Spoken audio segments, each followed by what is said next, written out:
Okay, guys, the last game was brutal. No question about it. I mean, like, AS demolished the Polish team.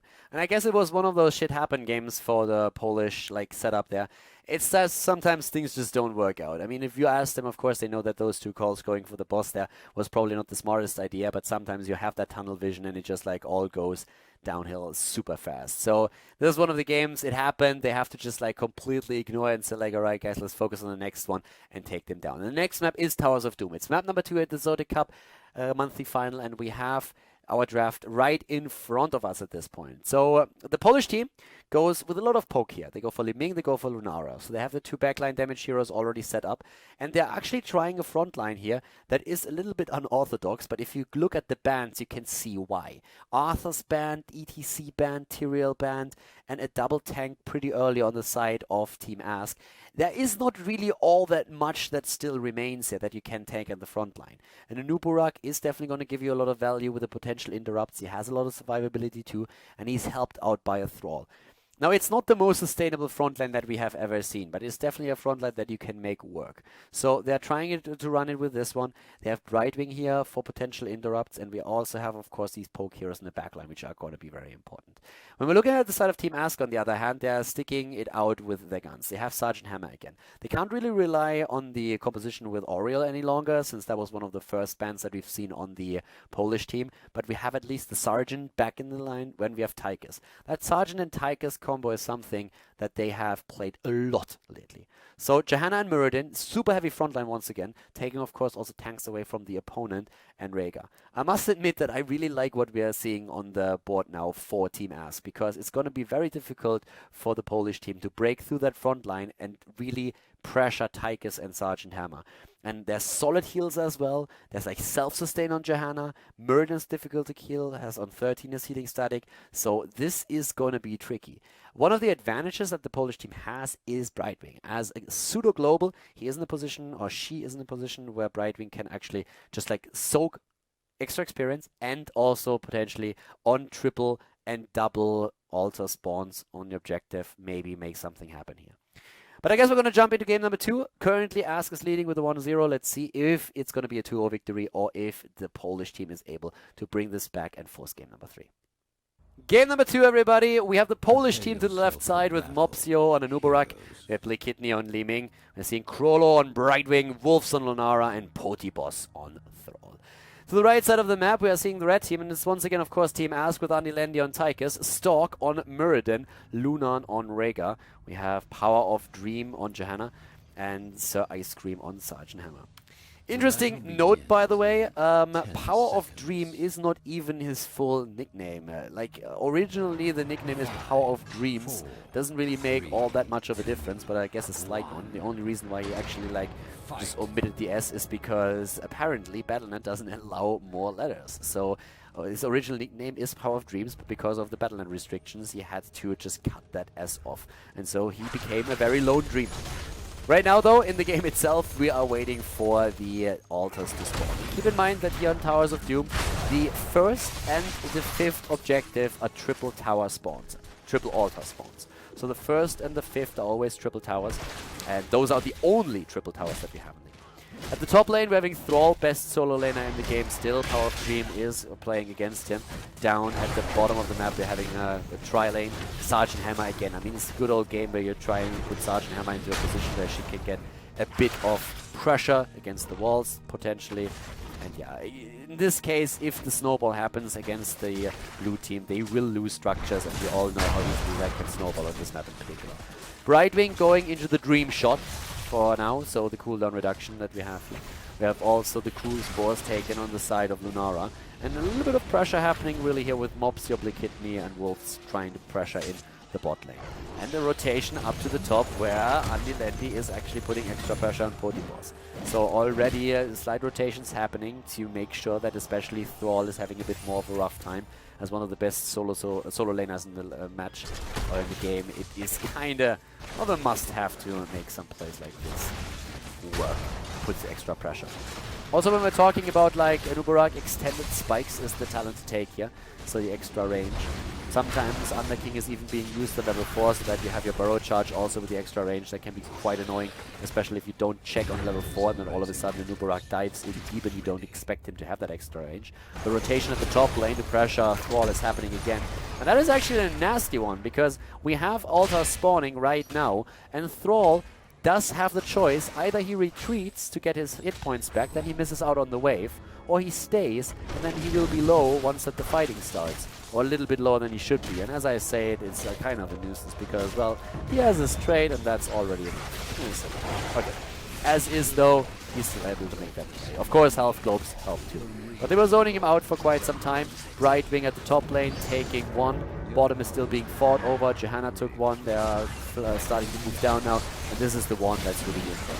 Stork jumps out, survives for now, went back in again. Wolves wants him. And that's a good chance for Stork to fall. Luna needs a heal. Actually, he's going to survive. Brightwing, on the other hand, doesn't. And Mopsio might even fall as well as Andilendi is currently in hot pursuit. Oh, the tower even with the shots, but Mopsio survives. And now, of course, that Altar is still being fought over. Rhaegar even moving down to the bot lane to already secure extra experience. Wolves moving in. Power of Dream seeing if he can maybe get another kill there. Nubarak is already dead. Oh my god, Li Ming taken down by the Pumpkin Man here. Thrall is also dead. That's 4 kills against 0 and 2 altars channeled against 1. That is not the start that the Polish team was envisioning when they planned their revenge against Team Ask. Stork's team is doing very, very well early on here. And it reflects in a 1-level lead that they currently have. So right now they have not only a level lead, but they have also decent control over the map.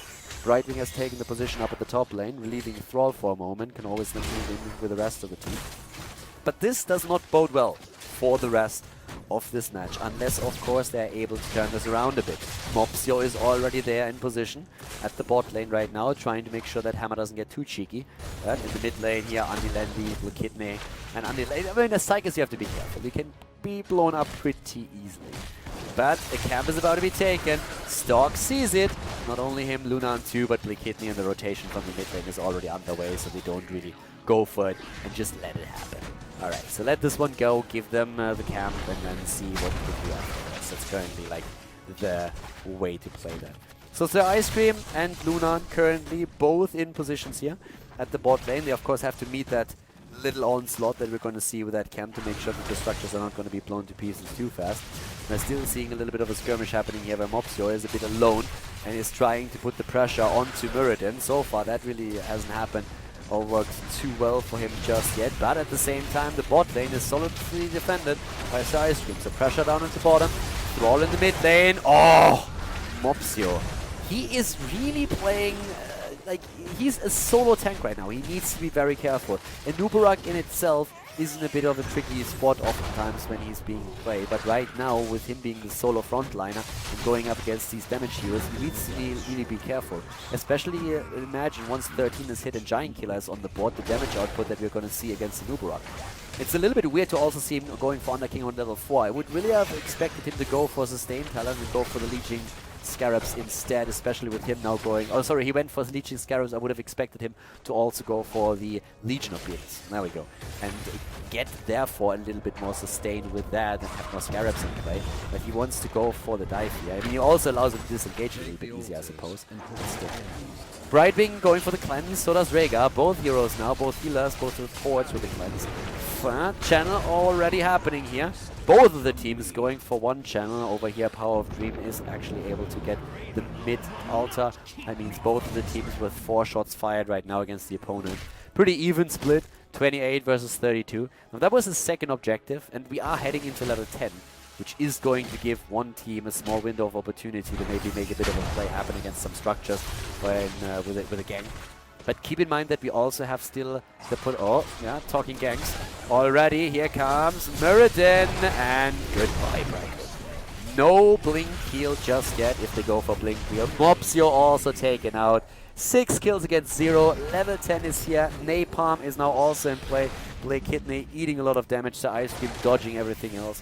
We have the Drill, Muradin with level 1 block even against not only Lunara but also Thrall to a certain extent, of course. And this is looking just better and better for the team in red. They're really playing this well. They have a massive, massive lead in experience. Taking cams on the map right now with the talent advantage that they have. There's just nothing that the Polish team can do. And yeah, they kind of have to hope for a bit of a snowball. Just imagine a fight that starts where maybe with a setup of a Sundering and a little bit of good action on the side of Lunara, Li Ming can get a couple of kills in. If those resets start hitting, then she might be able to carry that team to victory in a few of these fights. But right now they are still waiting for their first kill in the game even. So that doesn't really, go too well for them just yet. But we have still... they have still chances here, of course. I mean, right now, double altar on the map. Both of the teams control 4 of the bell towers. Krolo at the bot lane, dodging that Stormbolt. Well, not so much dodging it, but missing it. But they're intercepting this. And Mopsio is dead again. Mopsio is just becoming the punching ball of Team Ask throughout this game. Like, he is being just slammed into the ground. And even with this escape mechanisms, he can't really make too many plays here. With one hero down, it could even result in 2 of the altars already claimed by Team Ask. And I mean, the Russian team is doing so well. They're going for Krolo again, and he is very low. So is Storm, but he just simply jumps in and says, like, screw it, drops the Avatar, and tries to go for the damage here. Sundering is out now too, and there comes the Rhaegar Ancestral. But just look how easily they are pushing them back. The channel is ready for Lunan, and in comes Mopsio, going deep, which puts him, of course, in a very extended position. Thrall is falling up at the top, but down here, Mopsio is again super, super low. Drops his own ult. Blake Kidney is low. Mopsio is attempting to maybe get some damage in against the Ice Cream. Tries for the stun, but he himself is again dead, and so is Blake Kidney. It's a double kill, a triple kill. So Ice Cream is low but survives, and Muradin jumps in once more, gets the stun off against Brightwing. Condemn follows through. They can't get the kill, but it's 10 kills against 0. 4 shots fired, another 4 hitting home. That's 8 during this objective, hammered against the core, and with this we're seeing 32 against 20 points. What a brutal play again by Team Ask. I mean, it is a newly formed team, more or less, with a few changes there that we see, and these guys are doing really well. I mean, thinking about Blizzard's plans for 2017's teams that form now and really are able to form one of these dream teams have a bright future ahead. So you will, even without an orc, have a chance to really make quite a bit of bank there and sustain your life as a pro gamer. So for now we're actually seeing Mopsio and his boys attempting to get some pressure on the lane somehow, but well, they are just on the chase. So Ice Cream is there, and wherever they see an opportunity, they go for these fights. They have an own camp that they already took a little bit earlier. Level 13 is there. Muradin is now even harder to kill than before. Healing static immediately being dropped. Rhaegar going even into the Earth Shield. That keeps the 2 tanks at the front line alive even more than that. And yeah, on level 1, Rhaegar going for the electric charge even for the radius increase. And that really shows as Stork is just jumping these backlines over and over again. Johanna up at the top lane, making sure that Krolo doesn't really just counter-soak experience the entire time. And down to the bottom of the map, Hammer is starting to become a nuisance. And, I mean, think about the way that Anubarak and Thrall struggled at that front line to really sustain it so that the backline can get the damage in. And now, just for one moment, think about what has changed on 13. We have not only that's the stuff which gives sustain to Tychus, but when it comes to the front line, we have now also Burning Rage for Johanna, that's even more damage, and Giant Killer. And that's the real big deal. Giant Killer right now on Hammer, I mean, if you leave Hammer alone, Hammer is just gonna hammer away the entire time, like machine gun. If she gets 20 and Nexus friendly, I mean, how is anybody at that front line gonna survive? Look at Thrall! He sunders to escape somehow, and even that just barely happened. Again, the kill against Anubarak, the heal just keeps everyone on Team Ask alive. Brightwing just doesn't have the tools to deal with all of this. And currently the channel is happening here, but the altar, but that's not even all of it. Now we have another kill against Li Ming, that's 12 kills against 0. They can just simply go through these structures. I don't even know why they waste even more time. There we go, Hammer just sieging up and saying like, yeah, what you gonna do? Bam, bam, tower's gone, top lane, once more, Wolves is pushed back. For him, it's really tricky to get damage in anyways. Not only do we have the shield glare on Johanna, but let's not forget that we also have block on Muradin, so putting damage on the Dwarf is more or less like impossible. Lunara is dead at the top lane, I'm not surprised. Krolo down here is pressuring with his Napalm Strike and the shots already, the hit points down off the fort itself. And at the bot lane, now they're starting to jump on Thrall again. He survives as Stork Stormbolt is being dodged, but still. 13 versus nearly 16. And at this point, to be honest, on Hammer, I wouldn't even go for execution. I would just say go, like, graduating range, go for, like, I don't know, hovering siege mode, anything, just like siege up and hit this. But nope, they played the same way they played it before. They have the slows available, so why change the MO? Get the damage in on Sergeant Hammer with the Executioner, and they have Hammer currently not even as the top damage dealer at this. Look at Krolu, blinking away, blink healing, and trying to somehow escape all of this. And yeah, it doesn't really look pretty. Heavy impact locks him down. Johanna at the top lane is taken out. Brightwing even able to jump away from this thanks to Potipos moving into position. So at least for now it's the first kill for the Polish team. And maybe, just maybe, now with 3 ready, they... Oh, kill number 2. And the counter. Nope, not the counter kill, the 3rd kill. 3 kills. Someone's back to business. This is the Polish team, and they are still alive, showing some signs of life. Yeah, that could be a triple altar for them. That should be a triple altar for them. It should be at least 2. I'm not quite sure why actually Thrall is moving down. Should be Brightwing. Brightwing should help out here a bit. But yeah, so they get the drill. 2 heroes, 3 heroes are still dead. Yep, and that is 3 altars. And guys, to be honest, with 3 altars taken, this is basically even again. Not quite, but we're getting there. 16 to 20 in just a few. Triple kill, and now they're able to make that work. Here comes the channel, that's the last few shots, and that drops us to 16 versus 20. And 16 versus 16 in talents. Look at that. 3 kills at the perfect moment in time, just before the triple altar spawn, and all of a sudden the Polish team is back. Back to business. Giant kill on 2 heroes, by the way, Lunara and Thrall, and besides that we also have now Starwood Spear taken. So let's see what they can do with this. Mopsy at the front line. Can he survive now? He has blood for blood at this point. And is diving in. Not out. He's still focused. And he's dead. Mopsio's dead. Here comes the blessed shield. And it's... Oh, someone's angry. Team Ask is angry now. Boy. They get their kills in. And yes, they are doing work again. So they get the triple kill. And now we should actually see the first few structures really fall here. Not only are they currently going straight for one of the camps and attempting to use that, push this in a little bit harder, but so Ice Cream can now easily just like siege up and get this one down. They could have gone for boss, I suppose, but right now if they just like rotate from one lane to another and always push these structures down, it's probably the safest course that they can take to maintain the map control. They already take the first bell tower here, so that's now 5 bell towers versus 3. They can easily rotate into the middle, do the same thing here. They already went through the wall.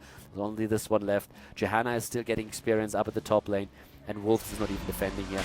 So yeah, waves are being attacked. They know that at bot lane we're going to see a reaction, and now they can just like trade time.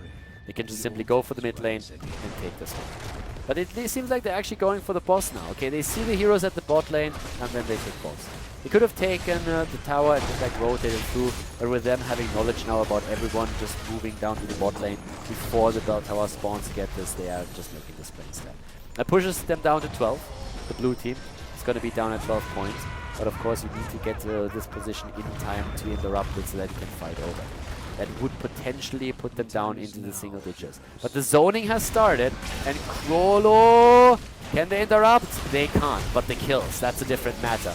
Thrall is down already as is, 4 shots fired, Ancestral is through. They get 1 kill and they might get Mopsio, and they do. Mopsio is now dead, and Ubarak is down, that's a double kill. 16 versus 12. And of course, still Li Ming a bit of a pain here, as she's always constantly trying to just like push out a couple of those spells, but they should be able to once more drop that bottom bell tower and make it an advantageous situation for themselves. And after that, we're going to see level 20 drop. Once that level 20 is in play, I mean, you can imagine how that's going to end up. We are going to see them with Nexus Frenzy again on Sergeant Hammer. That's going to make all of these plays even a little bit easier. Smart play to also go for the camp here, because that means that there has to be a reaction at the bot lane. You can't let those go through. 12 versus 16 at this point. And it actually looks like they're trying to escort them. Now, I'm not quite sure if you need to necessarily escort them through. I would really just rotate from bell tower to bell tower right now, because you will always push your opponent back. I guess they are trying to force a fight right now, since they have the level 20 advantage, and try to just like force a bit of the battle down here to at least get some of these guys through, maybe get a kill, and then make a play off that. Thrall already with a great Sun Ring, but Stalk still survives, jumps through. It was a smart play by Thrall, pushing Muradin into those tower shots here. Yeah, but Mopsio! Oh, Mopsio nearly down. But I still believe they're wasting a bit of time. If they don't get a kill, then it's just like time wasted. And experience tickles in anyways. They could go mid lane right now and make their play there. I think it's very unlikely that they're going to get one of these pumpkin knives. And yeah, they are like all defended. They didn't get a kill out of this. And they might still get one against Mopsio. It's close. Oh, but he gets away. But I guess they still defend the bell tower. So far so good. Could have pressured the mid lane maybe a little bit more. But for now, it's still working. Yeah, we have in 6 seconds bell tower active. Should result in 5 points taken off those spells.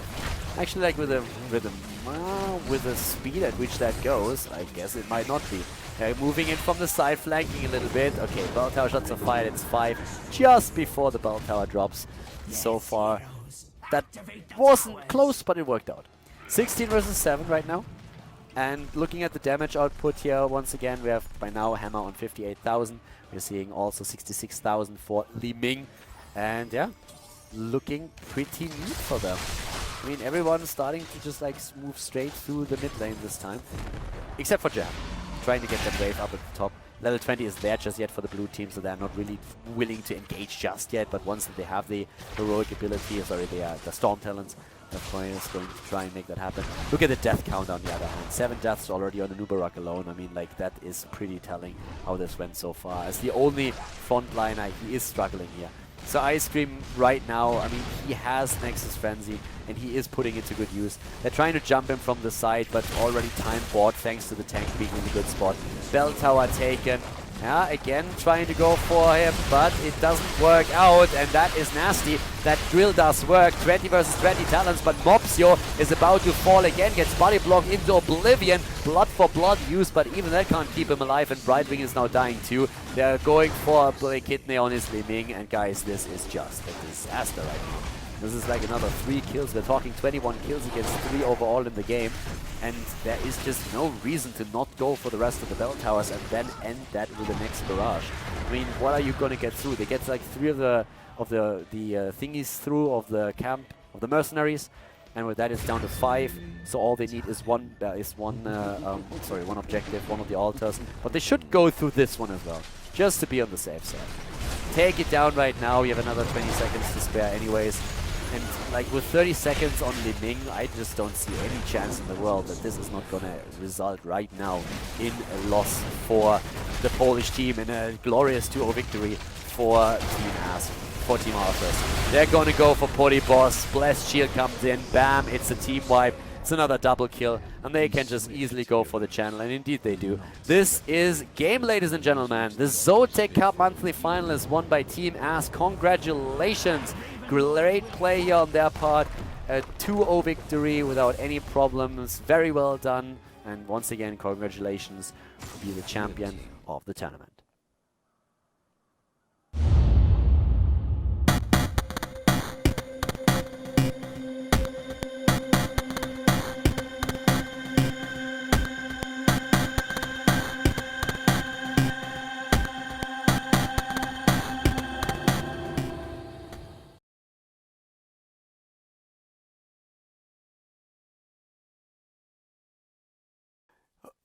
Okay, everybody, so we are going into the first game of the grand final here at the ZOTAC Cup Monthly Final, and we have Cursed Hollow. So the 2 teams that are actually in the final is the Polish team is Smer and Team Ask. Ask is basically like the new Arthur. Stroytime is Stark's new team, and they have just taken down TBD. To be fair, to be determined had a couple of problems there apparently with Blade setup. Apparently his graphic card exploded during the first game and then he had to play on a laptop or something. But this is the first game that we are going to jump into now. Cursed Hollow in the best of 3 series is going to be played first. And we have actually the Polish team with a comp that rotates around a Murden and a Leoric here right now with pretty good backline damage. I mean, you have the Li Ming for the poke, you have Vala here too. The wave clear on Vala and Leoric is pretty solid.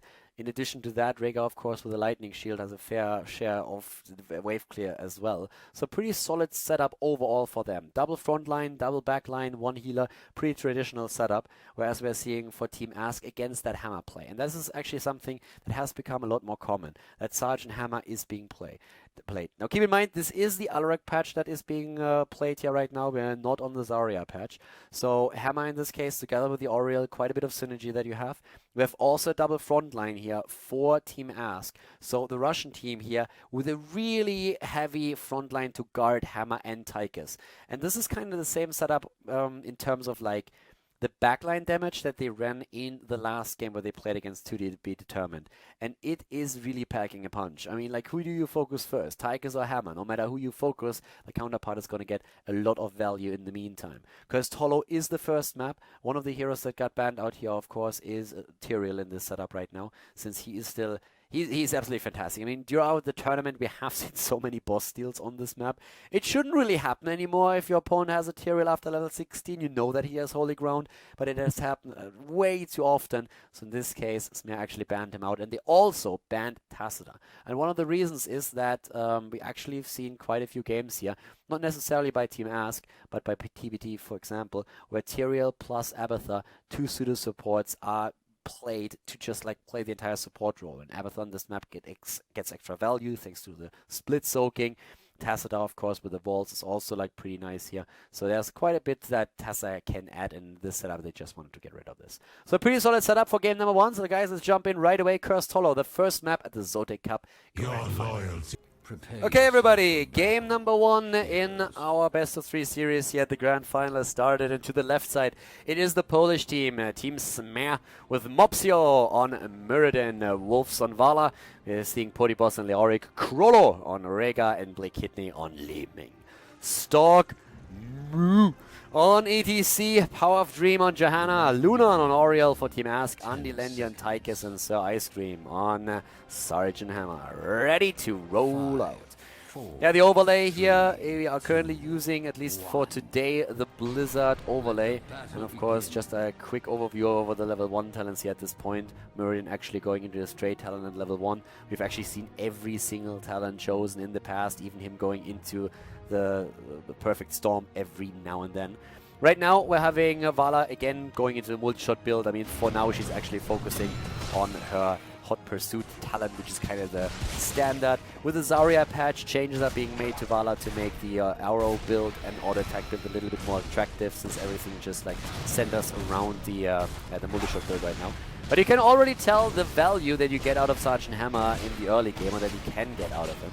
One of the reasons why we had Sylvanas banned was actually that there's no counter pressure. There's still the attempt to just like take down the top lane, and with Li Ming and also Vala, you have a lot of damage that you can use in this setup. But down here, we're seeing Vala, Hammer getting a lot of value here. And they're even trying to go for the kill against Mopsio, and Mopsio so far has eaten a ton of damage, nearly falling. Like, he barely gets away. The wall has, of course, fallen as well, but at the top lane, we're currently seeing the Polish team trying to push this through a little bit more.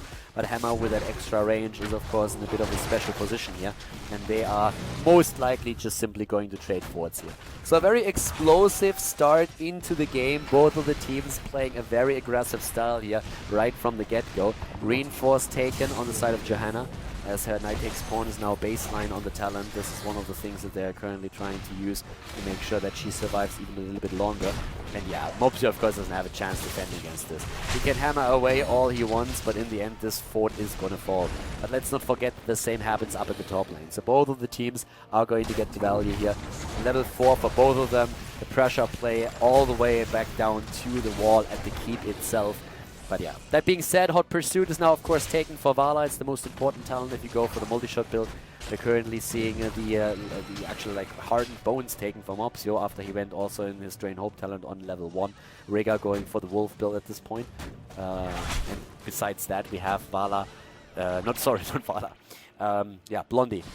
Johanna is currently going into the Laws of Hope. But besides that, we are in a situation right now where Podyboss is of course going to be the one really trying to put some pressure onto Johanna and also ETC. Always going for the Drain Hope here and always trying to get some value out of it during these fights. Level 5 versus level 5, nearly level 6. And that's mainly thanks to the waves that they were able to get here, especially zoning our Tychus at the top lane, of course, contributed quite nicely to it. But right now we are in a situation in which the experience is still going to equalize to a certain extent. There's still a bit of a lead happening, of course, for the Polish team. But with the first tribute now appearing on the map, we are already seeing most of those players starting to focus on it immediately. The one difference, at least for a bit, was the Sergeant Hammer. But with the thrusters now, it starts to just like roll into the mid lane.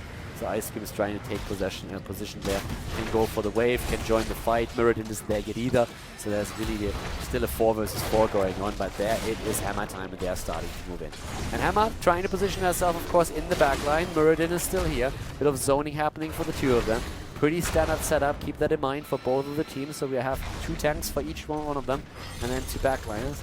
There is, of course, still that camp that has been taken. Oftentimes they try and take that during the 2-minute mark. And in this particular moment now, it doesn't really give a lot of value to the blue team, since the tribute spawned at the top lane, and this is an easy defense, of course. But the red team hasn't taken their own camp at the bottom of the map, and therefore it doesn't push in the meantime. So the fight is still happening here. Stork is in a lot of trouble. Stork is about to die if he doesn't get out of this. Body blocked not only by the opponent, but also by his own teammates. Grieving already confirmed here. Power of Dream nearly taking down Wolves though, and Krollo is also incredibly low. This fight isn't lost yet. With Oriel getting so much shield on at this point, this could still work. But the problem is that there's a well on the top lane still in place for the blue team, and that gives them a massive advantage over a top lane tribute. And that's what we're seeing here. Mopsy, on the other hand, is down. It's a 4 versus 5 that they're fighting, and they're just simply wrecking them. Lunan has no mana problems, of course, with this Oriel, and this is one of the biggest assets that they have right now. That Oriel is giving them crazy value. Just think about it. It's a 5 versus 4. You have a well on the lane. Your opponent doesn't, and you lose the battle. Unbelievable. We are seeing right now a tribute in the hands of the red team that they should have never been able to get. Vala by now with Arsenal for the cooldown reduction. We have Cleanse taken. Oriel, on the other hand, went for the cooldown reduction on her beam. And yeah, this is an absolute sick start now for us. Considering that at the beginning they were slightly behind, they find themselves in a fantastic position now. Mopsio gets another hammer in. Lunan literally taking one for the team, or for Sergeant Hammer at this point. But still, this was pretty solid. And again, it's the value really of Oriel. Depending on the fight and the comp that you play, Oriel can be an absolute monster. If you are in a situation in which you have constant damage dished out by one hero, like a hammer in the back line, then Oriel gets so much like energy the entire time that she can just simply easily heal everybody out. Whereas an opponent's healer, especially in the early game, might simply run out of mana and then has to retreat. And that's exactly what can happen there. So for now, we have both of the teams on eye level. We're still seeing the mid lane being pressured here by one of the camps. That's a slight advantage that the blue team was able to establish for themselves. That's not only soaking tower and fort shots, but at the same time, it's also, of course, pushing someone into the middle. If you take camps, you oftentimes trade time for time. If you can't get the camp solo on a lane where it can deal damage, then at least you force one of your opponents to take position there and deep push it. And that's what we're seeing Tychus do.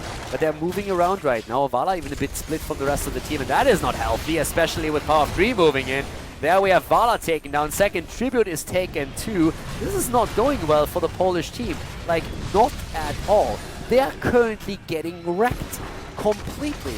I mean, once again, we have Hammer with quite a bit of damage that is being able to push that out here. We have Portibos, Krollo, Blake, Hitman, and everyone just at the top lane trying to rush away from this one. But yeah, Vala split, put them into a spot where they could never really do anything about this. So that was actually pretty tricky. Vala is one of the main damage dealers that they have, especially with the multi-shot. It's also a very decent interrupt that they have against the opponent. So right now, making such a play, that is just something that did absolutely not work out for them. They need to have everyone in the same spot, and Wolves just rotated a bit. Like, he tried to rotate through here, it was a bit too late, and he got zoned by 2 and then killed. He needs to take the long way around, and then they might be in a better spot. I think he just probably didn't see who else was rotating and didn't expect Germany to do that. One way or another, they have to fight over this one. It's level 10 versus level 10. So with this, they can now simply move in. Portibos is already quite low, especially Tychus is delivering the damage output here, using the bigger they are on level 4. And yep, ETC stage diving in, and now they go straight for the kill on Vala. Vala and Rega both down. Boss with an Entomb that did absolutely nothing. It was a great Entomb over the wall, by the way. Trapping Andilendi, I suppose, but not really saving anyone here. And that is a super easy curse that we now have for the red team against the blue team. Really well done. And they're currently setting up a trap with Stork so that he can just move in and take someone down here. They go through the wall, already pushing Mopsio back, waiting for the jump so that they can just simply lock him down. Nice move, Oriel capitalizing on the pre-stun by ETC. Very well done, going for the strike and then just simply saying sayonara, goodbye Muradin, and now focusing down the towers at the key. Like absolutely merciless play here on the side of the red team. Muradin is dead and still down for a couple of seconds, which allows them to pressure through the wall in the middle of the map here in the mid lane. Top and bottom also pushing through, keeps and forts falling everywhere. We have now level 13 ready, and that puts Giant Killer into the hands of Sergeant Hammer. That makes things even better for them. And that Entomb again, trapping them, yes, true, but not really doing anything. So Ice Cream with the Giant Killer. Look at Mopsio losing hit points here. Wolves and Mopsio both just rushing away. So Ice Cream gets so much out of this. The shots fired against Boss and Mopsio. The damage output is crazy. The curse is about to finally subside, but this is the first keep in the game, and we are not even 10 minutes in the play. Damage output on Sergeant Hammer, 29,000, the same as Li Ming here. Siege damage, 62,000, very solid performance. Can now, with the talent advantage, theoretically even go for the boss, and that's exactly where they're headed right now. Starting to move in, going straight for it. Really well done here. Actually setting up a trap instead, so deciding against going for the boss and instead trying to get an easy kill here with a bit of setup against Mopsio again. And goodbye. Mopsio locked down completely. They get a double kill against both of the tanks, and now they can go for the boss, of course, once more. Blake Kidney, this is risky. Like, yes, Boss will be back, but it's still a 5 versus 4, and with the talent disadvantage, I would definitely not recommend going for that. Good position for Sir Ice Cream, already mines in play. I mean, what are they what are they going to do here, realistically? There's nothing they can do. They could lose heroes, though. Especially, yeah, they lose their Auric now, and they might lose more. That's Vala gone, the Theoric gone, and the only question that I have to ask here is why? Like, why would you do this? What is the realistic chance that against a talent advantage of your opponent and against in a 5 versus 4, you are actually stealing that boss? I don't understand what they're thinking here. Now they again have 2 more heroes dead. Of course, they will be back. Vala's going to respawn in a bit. But it allows the red team to go for also the Siege Giant camp now. They're starting to move in here. It was a horrible decision that was just now made, and it puts them in an even more awkward position than they were before. They are likely to lose the second keep now. 10 minutes into the game, and they are very likely to lose keep number 2 at this point, and or at least suffer solid damage at it. Hammer alone is a monster with a Giant Killer, and it forces Mopsio and also like Boss in such weird positions here. But with now also the boss moving in, there's just absolutely no saving this. It's 15 versus 13 right now, and yeah, Vala is of course not dead. Again, this little like notification bug that we had since the other patch dropped is a bit annoying, but Vala of course is still fighting here. She didn't just randomly die. But this, well, she randomly died, but not here, it was at the boss. But yeah, now it's 15 versus 13. It's going to be a 16 talent advantage now soon. This is brutal. This is absolutely brutal. So yeah, the decision making here, or the shot calling, definitely not really top. But then, to be fair, that game spiraled out of control before that boss attempt was made. And they were probably hoping to just make some kind of play with Leoric respawning. And that the boss did enough damage to the team, that didn't work. Yeah, now once again, ETC jumps in. Leoric is instantly dead. The heal never reached. Rega is down. Heal actually went through, but unfortunately for them, not to a hero that really mattered here. Rega is down. Mopsio might fall too. So Ice Cream had to retreat for a moment since Blake Kidney was about to hit another shot. And he knew already that he would just blow up. Now there's another boss being attacked. And for the love of God, don't try. You don't even have a healer here. Just like, don't do it. Like, don't. Just like, don't. Whatever you're thinking here right now, don't. Just please don't. Mopsio is there. The drill is on the ground. Look at the position of Sir Ice Cream. He's getting such sick damage. And Luna, look at the amount of energy that Oriel has. Like, she is just dropping low, and every single time it's in again. Muradin dies, Li Ming dies. It's just like, why on God's green earth would you do this? Like 16 versus 14, a talent lead.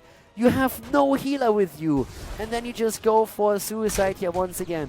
I mean, right now, they are completely off the rocker in this game. Not quite sure what happened there, but this is going downhill fast. Like, wow. 17 versus 14, and now they're just like moving in with a 3-level advantage. Straight through the bot lane. All of the keeps are about to be gone. That's, yeah. I mean, guys, if you have children watching that game, do me a favor and just sign them up for therapy, because they're gonna need it. After this, hell yeah. I mean, like, if you're a good parent, you already saw it coming and didn't let them watch in the first place. But if they actually witness this, then they'll need therapy.